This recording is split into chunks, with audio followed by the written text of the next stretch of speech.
Bonjour les étudiants de ton commun scientifique, je vous présente l'activité numéro 2, la pollution de l'eau, toujours dans le cadre du chapitre 5, les équilibres naturels. Alors, une petite introduction. L'eau est utilisée dans différentes activités industrielles et domestiques et agricoles. Les eaux usées issues de ces activités, c'est-à-dire d'activités industrielles, domestiques et agricoles, les eaux usées issues de ces activités sont rejetées dans les milieux aquatiques. On les rejette dans un milieu aquatique et qu'est-ce qu'ils vont provoquer? Et dégradent la qualité des eaux et perturbent les écosystèmes. Alors, si je traduis cette introduction, يستعمل الماء في مختلف الأنشطة الصناعية والمنزلية والفلاحية. المياه الملوثة أو المستعملة usée المنحدرة أو التي تنتج المنتجة من هذه الأنشطة أو المياه الملوثة والمستعملة المنتجة من هذه المياه المستعملة تطرح في الأوساط المائية وتقوم بهدم جودة la qualité وهدم جودة la qualité هدم جودة المياه واضطرابات في الحميلة البيئية. Alors le problème soulevé ici, j'ai soulevé deux problèmes. Alors, le premier, quels sont les aspects et les sources de la pollution des eaux? Deuxième problème, quelles sont les conséquences et la pollution des eaux sur les équilibres naturels?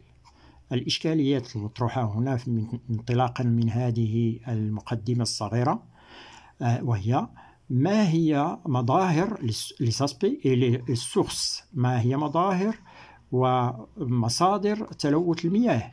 Deuxième problème, ما هي عواقب تلوث المياه على التوازنات الطبيعية. Alors on va aborder le premier problème, on va résoudre le premier problème. Petit 1, les aspects et les sources de la pollution des eaux. واحد مظاهر ومصادر تلوث المياه. Voir le document 1, figure A, figure B, figure C et figure D ci-dessous. Alors, voyons les figures A, le document 1, figure A, figure B, figure C et figure D. Voilà le document 1. Vous voyez ici le document 1, figure A, figure B, C et D. Alors, figure A, des rejets d'eau usée dans le réseau hydrographique. Vous voyez ici, les eaux polluées sont rejetées dans un réseau hydrographique, c'est-à-dire dans un oued, ou bien dans une rivière, ou bien dans une fleuve. Alors, c'est un réseau. Deuxième document, figure B, des déchets solides. Ici, la différence ici, des déchets solides, c'est-à-dire les plastiques, le carton, le reste des aliments sont rejetés ici dans un cours d'eau. C'est ce qu'on appelle des déchets solides. C'est eutrophisation des eaux d'un cours d'eau. Qu'est-ce que ça veut dire eutrophisation? Croissance des algues vertes dans ces eaux de ce cours d'eau. Les eaux du cours d'eau, il y a croissance des algues. Lorsqu'il y a une croissance excessive ou bien une très grande croissance des algues, c'est ce qu'on appelle eutrophisation. On va l'expliquer par la suite. Et finalement, vous avez ici la marée noire de pétrole dans la mer. Je dois soulever après la traduction. مطروحات المياه المستعملة أو الملوثة في شبكة المياه. هنا نفايات صلبة مطروحة في مجرى مائي. تخاصب أوتروفيزاسيون تخاصب المياه مياه مجرى مائي ونمو الطحالب الخضراء في مياهه ونمو الطحالب الخضراء في مياهه. Le document D ici, marée noire suite au naufrage d'un pétrolier. Marée noire suite au naufrage d'un pétrolier. Vous avez la marée noire, c'est une zone polluée par le pétrole qui provient d'un pétrolier naufragé, c'est-à-dire qui s'enfonce dans l'eau. Alors, si je traduis ça en arabe, بقعة سوداء ناتجة عن غرق ناقلات النفط. ناقلات النفط. بقعة سوداء ناتجة عن غرق ناقلات النفط. Alors, les questions qui sont, la question qui est posée sur ces 4 documents, on vous demande ici petit a, dégager petit a, dégager du document A1, un B, un C et un D les différents aspects et sources de pollution des eaux. استخرج من الوثيقة واحد A واحد B ألف واحد ألف واحد باء واحد جيم واحد دال مختلف مظاهر التلوث ومصادر تلوث المياه. Alors, les aspects et les sources de la pollution de l'eau sont pollution des cours d'eau, figure A et figure B, par évacuation des eaux usées et des déchets solides rejetés dans ces cours d'eau. Donc, les aspects, c'est le rejet et évacuation des eaux usées et des déchets solides dans ces cours d'eau. Les sources, la source de ces origines de la pollution, ces eaux usées et déchets solides ont pour origine les activités industrielles et domestiques. Donc, si je traduis ça, pollution, تلوث المجرى المائي الوثيقة ألف وباء طرح المياه المستعملة أو الملوثة والنفايات الصلبة في مجاري المياه. مصدر هذه الملوثات هي الأنشطة الصناعية والأنشطة المنزلية للإنسان, de l'homme évidemment. Deuxième aspect, eutrophisation des eaux des cours d'eau, la figure C. La présence des algues, تخاصب مياه مجرى مائي. La présence des algues vertes et d'autres plantes aquatiques et leur multiplication dans les cours d'eau témoignent de la pollution des eaux par un excès de sel de minéraux. Ici, la pollution est réalisée par un excès de sels minéraux de phosphate et de nitrate. Lorsqu'il y a un excès, une très grande quantité de concentration des sels de minéraux de phosphate et de nitrate, il va y avoir une multiplication des plantes. Il va y avoir une multiplication des plantes aquatiques et des algues vertes.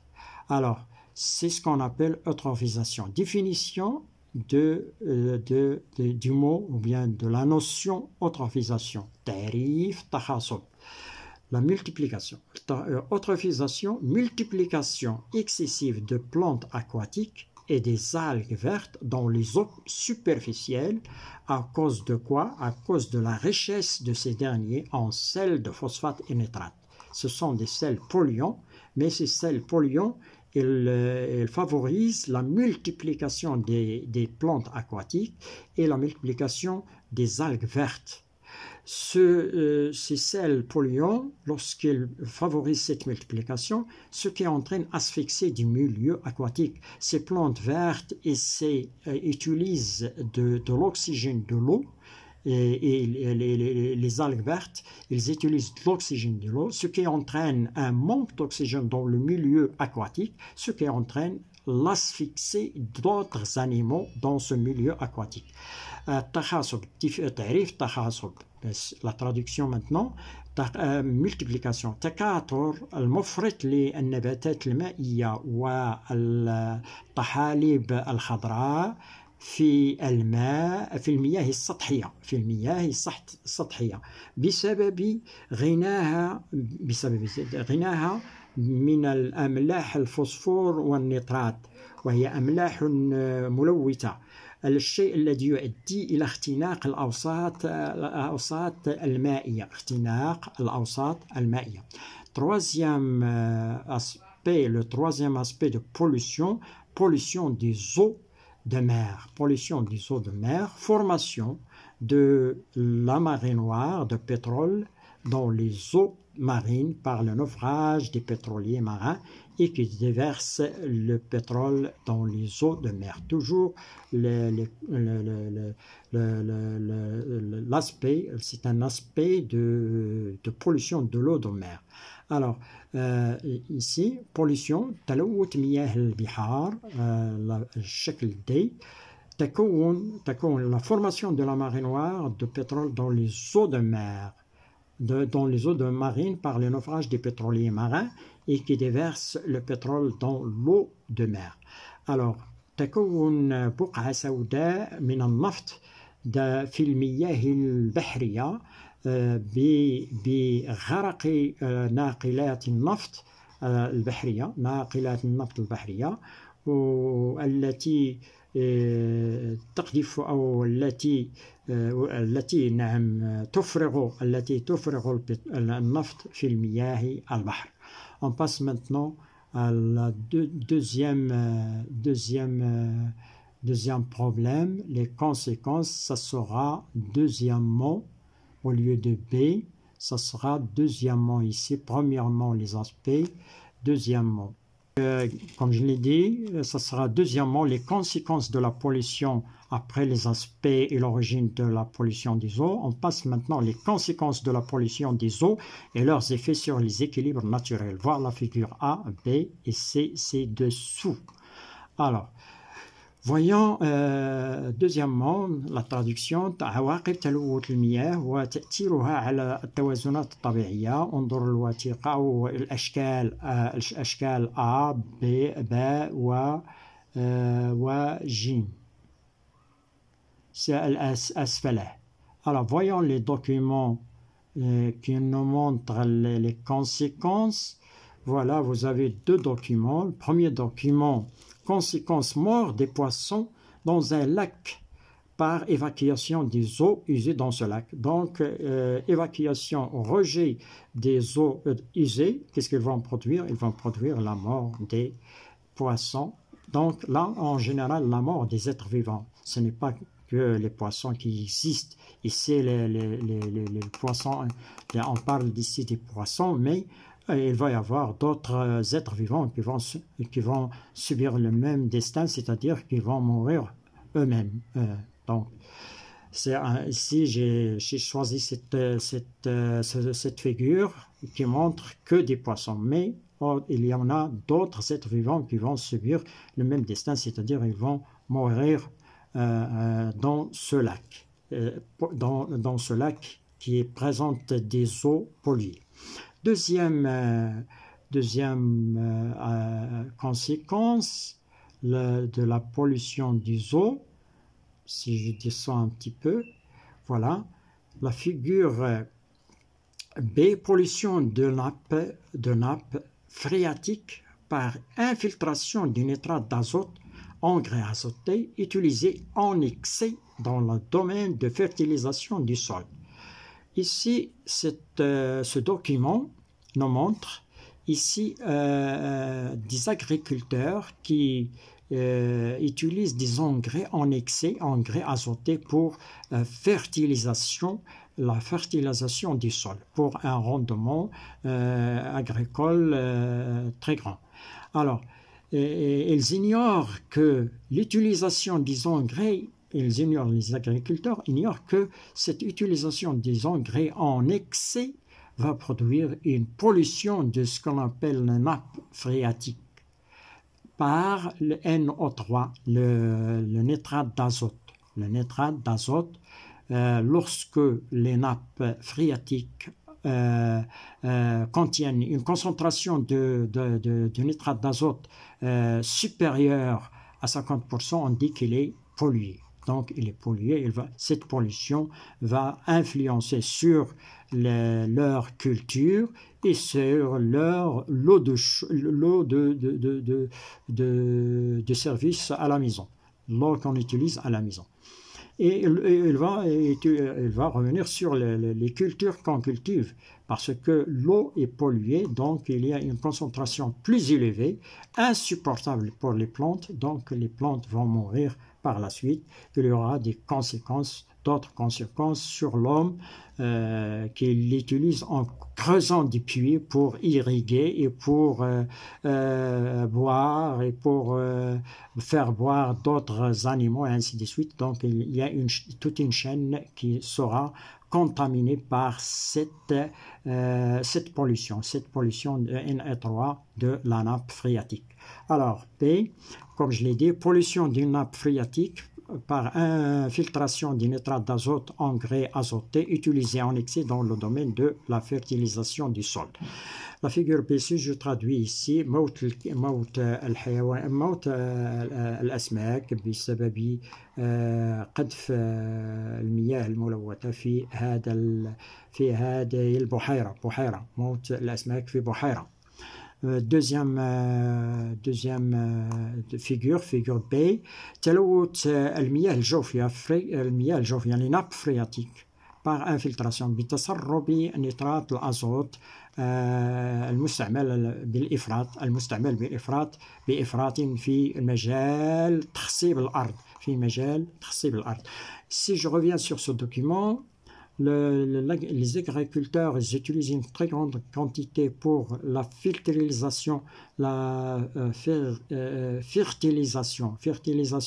du sol, mais une quantité sera ici s'infiltre 11,5 s'infiltre à travers le sol et arrive dans les nappes phréatiques et les pollue.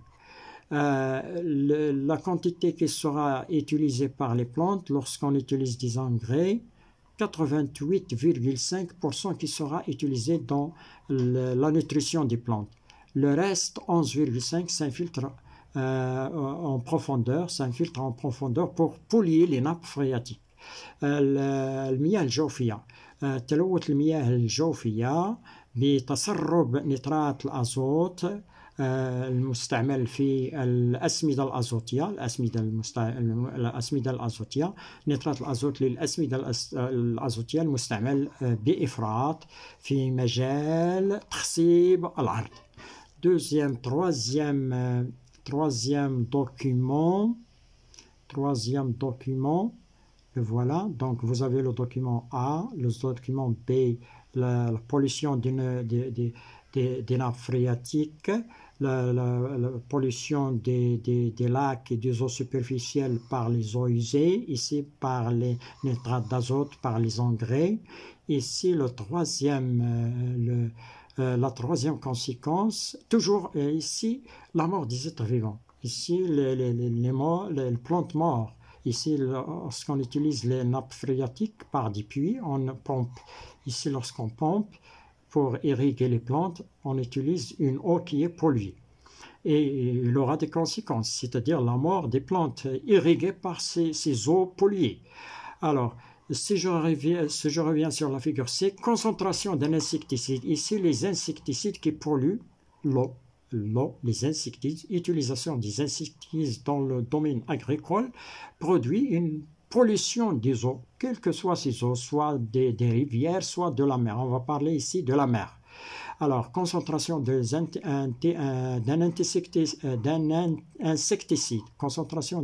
insecticide qui s'appelle dieldrine au niveau des différents maillots d'un réseau trophique marin situé près d'une région agricole. On remarque la mort d'un grand nombre d'oiseaux sternes dans cette région.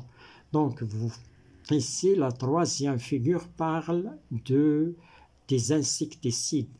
J'ai pris un exemple, le dieldrine. Utiliser l'insecticide mobile al-hasharat, l'insecticide pour utilisés pour lutter contre certains insecticides qui ravagent les plantes et qui ravagent les plantes agricoles. On utilise les insecticides pour lutter contre ces ravages. Mais l'utilisation de ces insecticides auront des conséquences sur les équilibres naturels que nous allons voir dans ce document. Alors, si je traduis, la figure C, concentration تركيز مبيدات الحشرات ديلدغين في مستوى مختلف حلقات الشبكة الغذائية البحرية في مختلف الشبكات تركيز المبيد في مختلف حلقات الشبكة الغذائية البحرية متواجدة بجانب جهة فلاحية أو منطقة فلاحية متواجدة بمنطقة فلاحية. نلاحظ هناك موت بعض الطيور كطائر خطاف في البحر ستيرن خطاف في البحر سيموت، وكذلك الغاق le cormoran il va y avoir la mort de ce oiseau marin qui vit dans la région marine. On va voir pourquoi il va mourir, parce qu'il a fixé une quantité de 1,6 pour million parties pour million de cet insecticide appelé dieldrin. Alors, voilà ici le document, le titre du document. Voilà, j'analyse le document. Une région agricole dans laquelle on utilise un insecticide dieldrin. Cet insecticide en excès, on l'utilise en excès en grande quantité. Cet insecticide sera transporté par les cours d'eau vers la mer et l'eau de mer sera polluée. Lorsque l'eau de mer est polluée, il y a un réseau trophique dans cette mer. On commence par le phytoplancton, le phytoplancton, puis il va y avoir dans le réseau trophique le zooplancton, c'est une chaîne alimentaire ou bien un réseau. Le réseau continue, vous voyez l'un mange l'autre avant qu'il soit mangé par l'autre. C'est une chaîne alimentaire ou bien c'est un ensemble de chaînes alimentaires dans la mer, c'est ce qu'on appelle un réseau trophique. Alors, qu'arrive-t-il lorsque l'eau de mer est polluée par l'insecticide dieldrin? Les êtres vivants qui constituent le réseau, chaque niveau va fixer une quantité de cet insecticide existant dans l'eau de mer. Et par exemple, le phytoplancton fixe 0,01 parties pour million, جزء من المئة. Donc, الحيوانات البلانكتون النباتي البلانكتون الحيواني, ce sont des niveaux de trophique d'une chaîne alimentaire. Si je suis, la chaîne continue, les crustacés poissons, أسماك والقشريات, ici سمك مفترس, le poisson, et chaque niveau trophique va fixer une quantité de cet insecticide. Alors, qu'est-ce que les conséquences? C'est qu'on va assister ici à la mort de ce oiseau qui est appelé sterne. Voilà, donc il y a un déséquilibre naturel dans la région marine et dans toute la région. La marine, soit marine et soit région agricole. Alors, les questions qui sont posées sur les conséquences dégagées de chacune des figures A et B et C, les conséquences de la pollution des eaux et leurs effets sur l'écosystème. Les conséquences, ils sont bien claires. Toujours, on aura la mort des êtres vivants qui constituent le milieu aquatique, ou bien le milieu aquatique. Toujours la mort. Comme ici, on assiste ici à la mort d'un sterne. Et on va assister encore à la mort d'un cormoran. Le cormoran ici. Ce cormoran va mourir. C'est-à-dire, la mort, toujours les conséquences, c'est la mort des êtres vivants qui constituent le milieu marin. Le milieu marin ou bien le cours d'eau, comme les poissons dans les cours d'eau, les milieux marins dans les poissons. Ça se peut que les poissons seront morts ici, donc la mort du poisson va produire aussi la mort de cormoran parce qu'il ne va pas trouver sa nourriture, donc il va mourir. Donc, lui ici, c'est ce qu'on appelle un déséquilibre naturel. Alors, dégager de chaque document, dégager de chaque document de la figure A et B, c'est les conséquences de la pollution de l'eau et leurs effets sur l'écosystème. Alors, les conséquences, les conséquences de la pollution de l'eau d'un lac par les eaux usées et les déchets solides, figure A et figure B, entraînent la mort du poisson du lac. Par asphyxie, toujours la mort sera par asphyxie, manque d'oxygène. Et d'autres êtres vivants, ça se peut qu'il aura la mort d'autres vivants, d'où un déséquilibre du milieu aquatique du lac. Les conséquences de la pollution des eaux des nappes phréatiques par l'excès des engrais azotés NO3 de fertilisation du sol, figure B, la pollution des eaux des nappes phréatiques par l'excès des engrais azotés entraîne la dégradation de la qualité des eaux consommables par l'homme utilisées à domicile et dans l'irrigation des plantes et dans l'irrigation dans le domaine agricole. Donc ici, il y a une dégradation de la qualité des eaux. Donc les eaux sont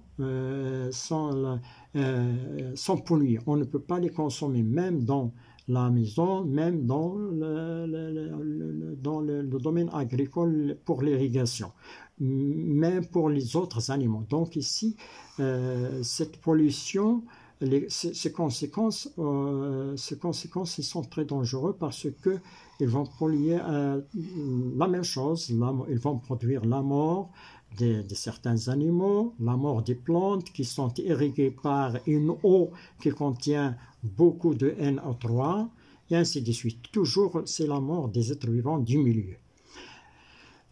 Finalement, la conséquence de la pollution de l'eau de mer par les insecticides agricoles, dieldrine, c'est la figure C.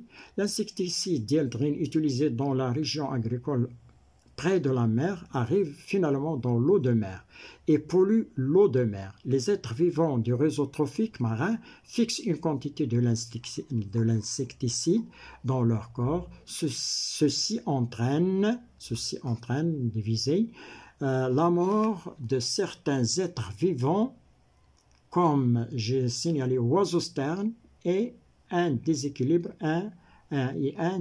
naturel. C'est un déséquilibre naturel. Donc, si je traduis ça en arabe, مبيدة الحشرات ديالدغين مستعمل في منطقة فلاحية مجاورة أو مجاورة للبحر، يصل في النهاية إلى ماء البحر ويلوث المياه البحر. الكائنات الحية المكونة للشبكة الغذائية البحرية